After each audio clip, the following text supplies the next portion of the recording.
Assalamualaikum warahmatullahi wabarakatuh.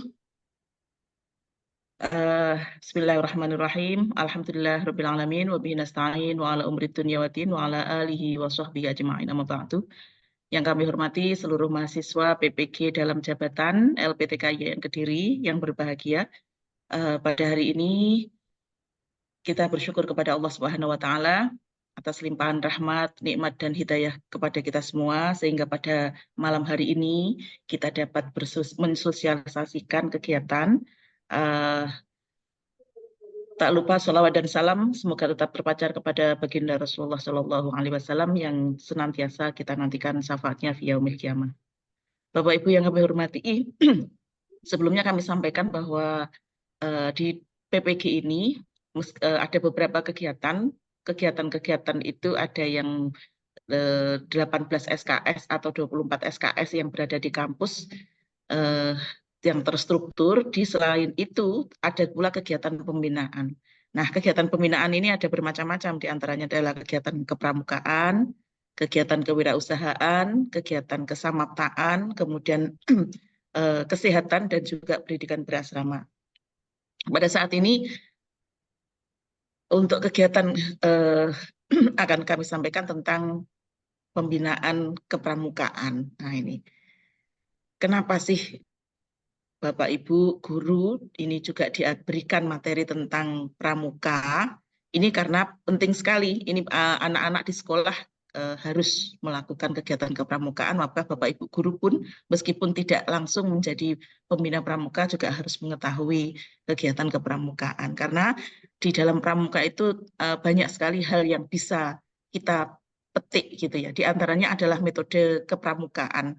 Metode pramuka itu tentang misalnya di alam terbuka, kemudian harus menarik, harus menantang, kemudian learning by doing, belajar sambil mempraktekkan, dan juga belajar berkelompok. Itu adalah hal-hal yang sangat-sangat bisa diambil untuk pembelajaran sehari-hari sebagai guru, meskipun bukan guru pramuka. Kemudian ada hal-hal yang sifatnya seperti bagaimana pramuka itu membuat ice breaking, itu luar biasa. Itu juga bisa nanti dipakai untuk kegiatan pramuka. Dan yang paling penting adalah karakter. Pembinaan karakter sangat penting. Ini yang sangat ditanamkan oleh kegiatan kepramukaan. Nah, nanti sebagai Bapak Ibu guru juga perlu mengambil manfaat dari itu semua.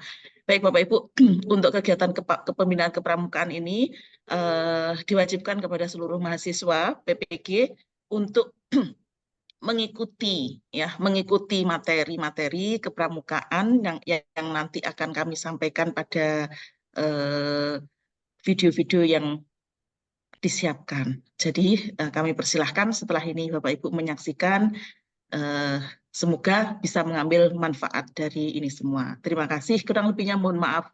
Assalamualaikum warahmatullahi wabarakatuh.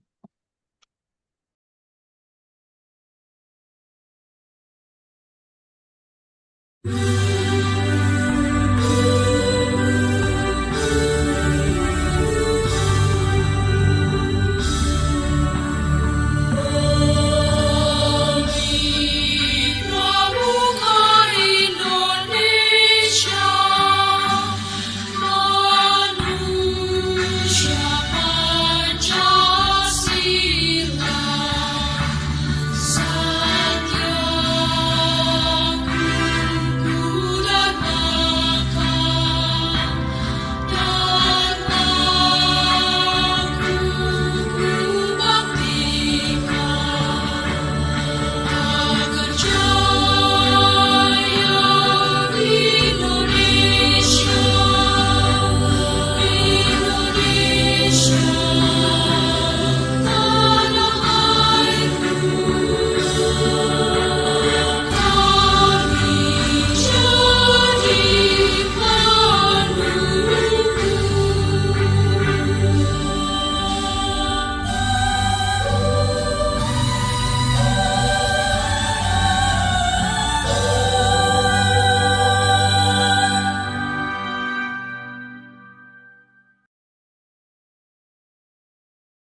Salam Pramuka. Salam. Berjumpa kembali di acara Senyum Pramuka. Kali ini kita sudah kedatangan tamu narasumber dari Pusdiklatnas, yaitu Kak Yanti. Selamat pagi Kak Yanti. Pagi Kak Pugu. Wah, makin cantik banget Hai, ini. Kak Pugu juga kan. Pagi hari ini kita akan ngobrol-ngobrol bersama Kak Yanti, Ya. seru-seruan. Kita akan membahas bagaimana cara menjadi pembina pramuka di zaman now, Kak. Ya, zaman sekarang ya. Iya, zaman Oke. sekarang. Sekarang kan zaman digital Iya. nih, Kak. Pastinya pembina-pembina sekarang kan harus tahu digital juga, nggak harus tepuk-tepuk terus, Ya. nyanyi terus, tapi digitalnya juga harus diaktifin kembali. Oh iya. Gitu. Kemudian Kak, menjadi pembina pelatih di zaman now, ini suatu tantangan nggak jadi di eranya sekarang gitu? Iya. Oke, kalau menjawab pembina di zaman sekarang, sebetulnya intinya sama, membina di zaman dulu dengan di zaman sekarang itu sama. Hanya sekarang ini kan ada perbedaan zaman ya. Dari zaman dulu dan zaman sekarang itu amatlah berbeda. Dulu zaman saya nggak kenal, nggak ada handphone, nggak ada laptop. Kalau sekarang anak-anak tiap hari mainnya handphone, main tablet, Betul. iPhone dan lain sebagainya. Iya. Ini kan era globalisasi.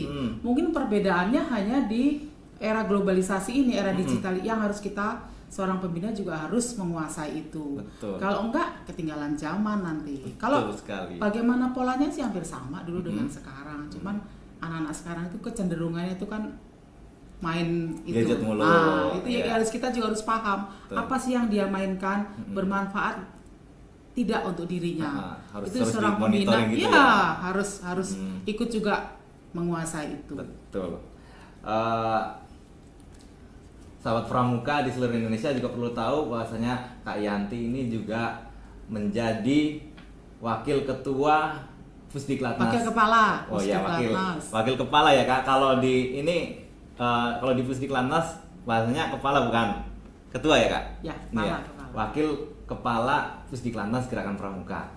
Nah, suka dukanya di menjadi pelatih itu gimana Kak menurut Kakak? Iya, Pusdiklatnas adalah pusat pendidikan dan pelatihan gerakan pramuka tingkat nasional. Jadi suka dukanya ya kalau dibilang kita terjun di dunia kepramukaan itu banyak sukanya daripada dukanya. Wah. Ya, karena ini kan membina generasi bangsa Iya, iya. melalui gerakan pramuka. Jadi bagaimana kita kalau pelatih itu bisa menghasilkan pembina yang berkualitas, pembina yang handal, yang nanti siap terjun berhadapan membina dengan peserta didiknya. Jadi Betul. kalau menurut saya banyak sukanya daripada dukanya. Iya, iya. Sukanya? Nah, sukanya ya kita pertama kita bisa banyak punya teman. Ya, betul. banyak punya teman seluruh Indonesia, bahkan kepramukaan itu kan internasional. Kita bisa seluruh dunia kita punya Iya, teman. keliling dunia ya? Ya, Iya. ya pernah sih, tapi nggak banyak mana-mana, nggak Oke. hanya beberapa negara saja. Lalu yang kedua, karena di pendidikan nikmatnya setelah kita mendidik itu kita menghasilkan generasi muda yang Militer. bagus, karakternya bagus, itu merupakan kepuasan tersendiri. Oke. Kalau bagi seorang pembina gitu ya. Kan pelatih itu mendidik pembina yang akan berhadapan dengan peserta didiknya Oke. di lapangan, khususnya di gugus depan, karena gudep itu adalah ujung tombak pembinaan kita, ya, pembinaan pramuka itu di gugus depan. Iya. Dukanya apa ya? Mungkin Iya. kadang-kadang kalau Iya. pergi bertugas kita Karena banyak meninggalkan sukanya ya. keluarga, meninggalkan keluarga. Memang itu kan ini sukarela ya. Jadi kita harus apa ya? Kadang-kadang ya meninggalkan keluarga, ada kegiatan berkemah 3 hari itu tapi biasa aja Biasa gitu. aja. Padahal itu aja meninggalkan keluarga. Tapi keluarga saya kan anak-anak sudah besar, jadi sekarang sih udah gak ada masalah. Tapi sering diajak juga anaknya? Ya, Iya. sebagian juga ada yang ikut anggota gerakan pramuka. Iya, oke. Kak, saya bingung nih perbedaan. Bingung. Oh, iya. Iya karena saya belum tahu Iya, Kak. iya, iya. Bedanya pembina pramuka dan pelatih pramuka itu. Oh ya, kalau pembina tadi, pembina itu orang dewasa gerakan pramuka yang akan mendidik peserta didik kita, siaga, penggalang, penegak, dan pandega. Biasa kita singkat SGTD. Nah, yang bagaimana dia bisa menjadi pembina itu nanti akan dilatih oleh seorang pelatih. Pelatih adalah anggota dewasa Gerakan Pramuka yang setelah dia mendapatkan kursus, dia berhak melatih orang dewasa, yaitu pembina. Jadi sama-sama orang dewasa, tapi tugasnya berbeda. Yang satu menghasilkan pembina, gitu ya. Pembina ini akan terjun ke peserta didik. Gampang ya? Bedanya udah jelas ya. Jadi latih dan bina. Oke. Jadi pembina itu melatih peserta didik siaga, penggalang, penegak, pandega. Ya. Kalau pelatih itu melatih, yang mencetak pembina. Ya. Itu. Jadi seperti itu, sahabat pramuka yang belum tahu dan masih bingung seperti saya antara pelatih dan pembina, gitu ya. Oke Kak, pertanyaan selanjutnya nih Kak. Sekarang kan ada istilah baru di media sosial, yaitu pramuka zaman now. Seperti apa menurut Kakak? Pramuka zaman now ya. Oh ya, tambah sedikit tadi, seorang pelatih itu juga mestinya adalah seorang pembina. Ya. Gitu Tetap ya. tidak boleh lepas. Tapi kalau seorang pembina bukan belum dia tentu pelatih. Dia tidak berhak melatih karena harus melalui iya. jenjang kursus gitu. Oke. Jadi kalau pelatih itu masih juga seorang pembina karena di gugus depan itulah tempat canda di mukanya kita untuk berlatih pramuka itu di gugus depan. Nah, sekarang tadi perbedaannya pramuka? Enggak, sekarang pramuka zaman now seperti apa menurut Kakak? Oh ya, kalau kita bicara pramuka, kita adalah tidak terlepas dari peserta didik tadi ya. Siaga, penggalang, penegak, pandega. Tadi dari awal sudah saya singgung sedikit bahwa sebenarnya tidak ada bedanya karena itu peserta didik. Hanya sekarang ini kan kecenderungannya generasi muda kita tadi ini zaman digital, era handphone, semua media sosial. Nah, itu seorang pembina ya harus juga dia menguasai itu. Apa yang peserta didik lakukan itu harus dia juga tahu, dia juga kuasai. Itu juga sedikit akan mempermudah kegiatan. Misalnya ada kegiatan berlatih hari Minggu, ya kita punya grup WhatsApp misalnya ya. Itu kan tinggal nanti hari Minggu adik-adik bawa perlengkapan olahraga misalnya, itu kan bisa dikomunikasikan ya. Zaman kita dulu nggak ada itu. Betul. Nah, sekarang saya ngalamin. Nah, kalau kita tidak belajar, tidak menguasai itu, ya ketinggalan. Pembinanya gaptek dikatain gitu, kasihan kan gitu. Nah, makanya itu semua bisa dipelajari kok. Jangan khawatir, itu semua bisa dipelajari. Dan kita harus mampu untuk menguasai era digitalisasi. Kita harus mampu sebagai seorang pembina, bisa belajar, nggak usah khawatir, belajar saja, cari, pegang, lama-lama kalau perlu cucunya suruh ngajarin. Iya. Jangan kalah sama peserta didik. Ya. Baik. Semua cari informasi semua ada di situ. Jadi sangat itu memudahkan, tapi juga kadang-kadang era digital juga kadang-kadang kalau kita tidak hati-hati bisa menjebak diri kita sendiri. Intinya harus hati-hati menggunakan gadget, menggunakan sosial media ya Kak. Iya, gitu. Baik, bagi sahabat pramuka di seluruh Indonesia yang pengen tanya-tanya ke Kak Yanti, bisa kirim ke IG-nya Gerakan Pramuka. Oke? Ditunggu ya. Ditunggu.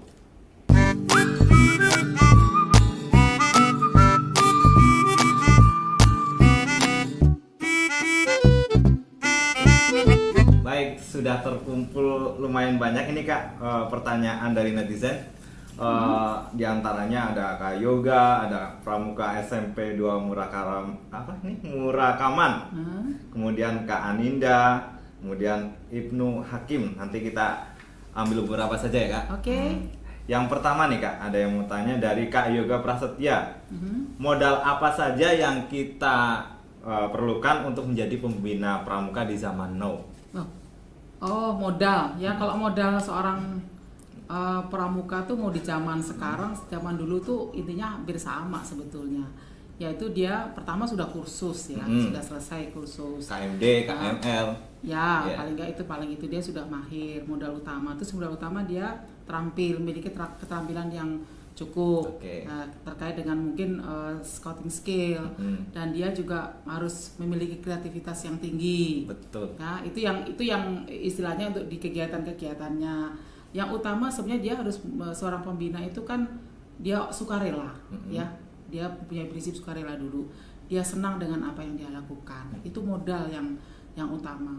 Kelas bakti bina bangsa gitu. Ya, itu nanti jadi moto gerakan pramuka ya. Jadi terutama dia suka dulu, karena membina itu merupakan suatu pekerjaan yang menurut saya pekerjaan yang luhur, pekerjaan yang luar biasa.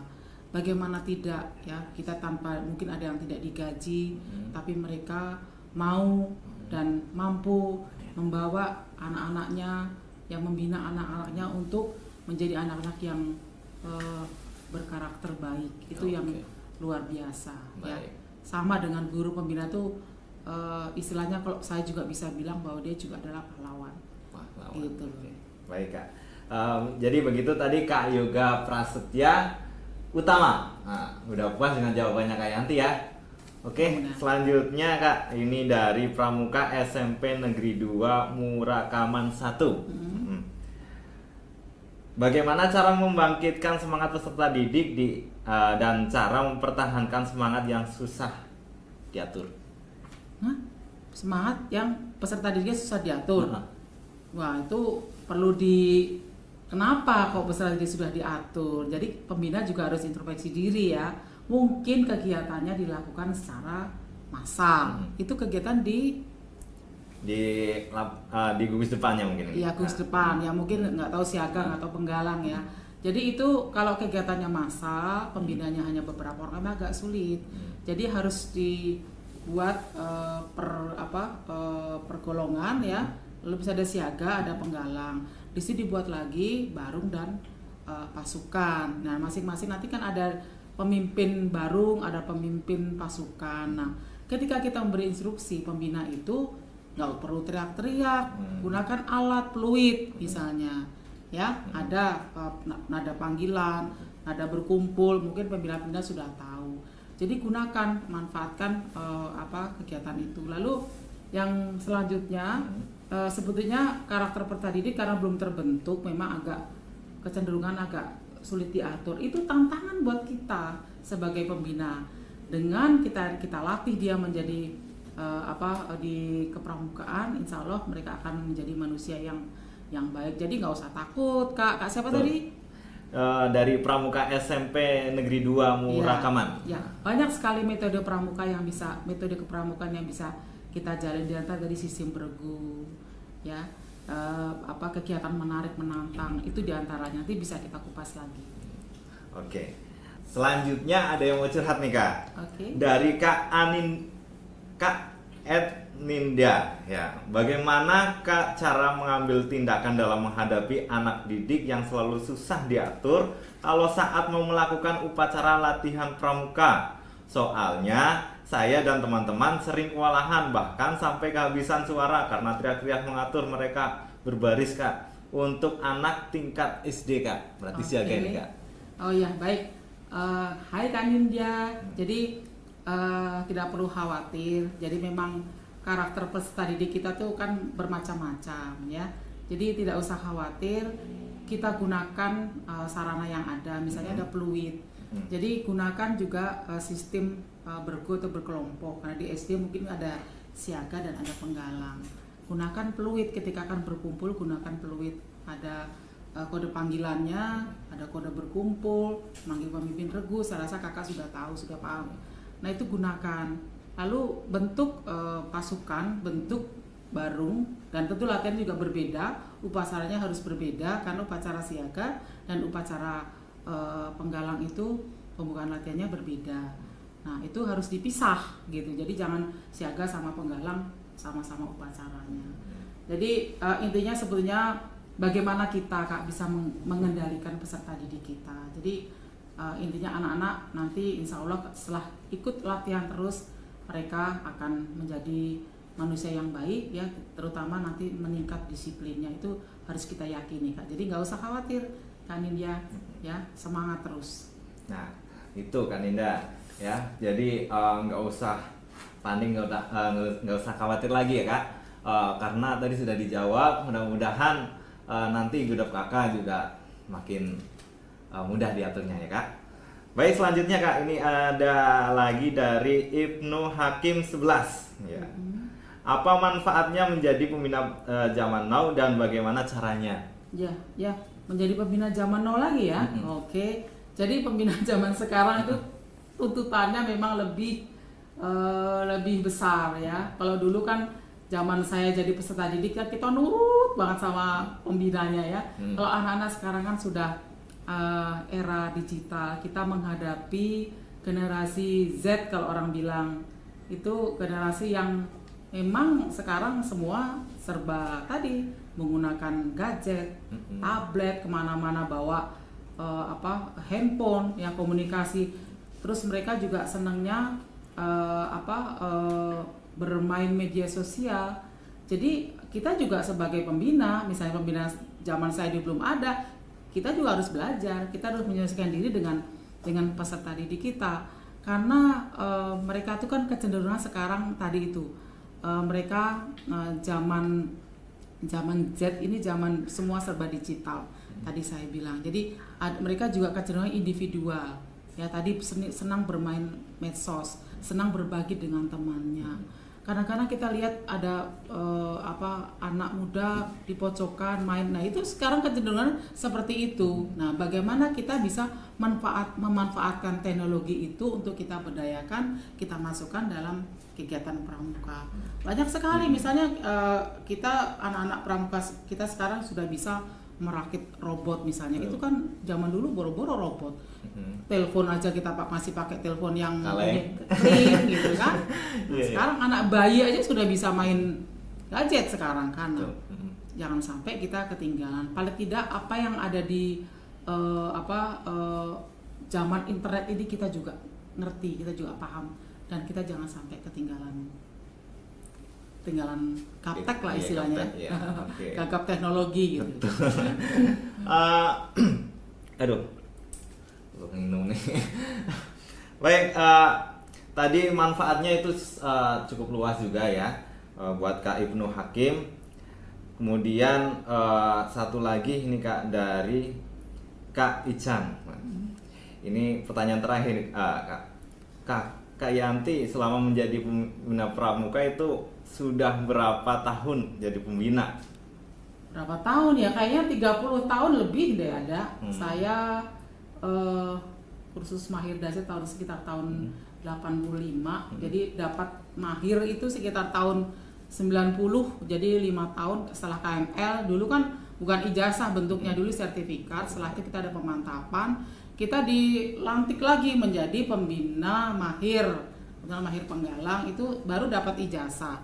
Jadi kalau dari tahun 90 ya 30 tahun lebih lah ya. 30 tahun lebih.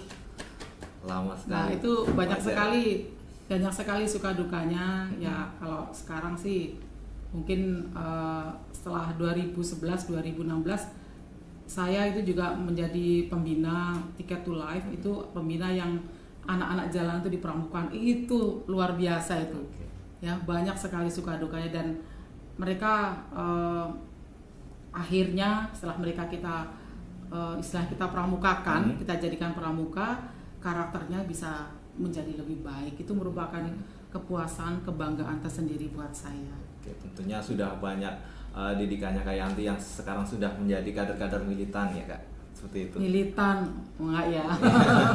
Cuman ingat aja kakak dulu saya adalah kakak dulu pembina saya. Iya.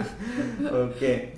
Baik Kak, sebagai penutup ini pesan kakak untuk gerakan pramuka seluruh Indonesia. Ya, baik.